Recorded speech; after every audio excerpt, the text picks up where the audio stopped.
Hi all, ಇವತ್ತಿನ mini ವ್ಲಾಗ್ಗೆ ಸ್ವಾಗತ. ಇದು ಈ ವರ್ಷದ ನವರಾತ್ರಿಯ ಮೊದಲನೇ ದಿನ.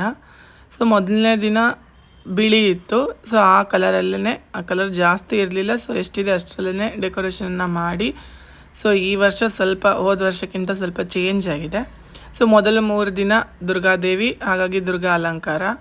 ನೈವೇದ್ಯಕ್ಕೆ ಕೇಸರಿ ಬಾತನ್ನು ಮಾಡಿ ಅದನ್ನು ನೈವೇದ್ಯ ಮಾಡಿಬಿಟ್ಟು ಮತ್ತು ಸಂಜೆ ಶಾಂತದುರ್ಗ ದೇವಸ್ಥಾನಕ್ಕೆ ಬಂದ್ವಿ.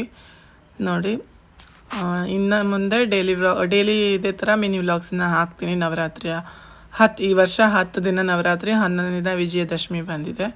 ಸೊ ನೋಡಿ, ಇದು ಕೀರ್ತನೆ ನಡೀತಾ ಇದೆ ಇಲ್ಲಿ. Thanks for watching my video. Thank you.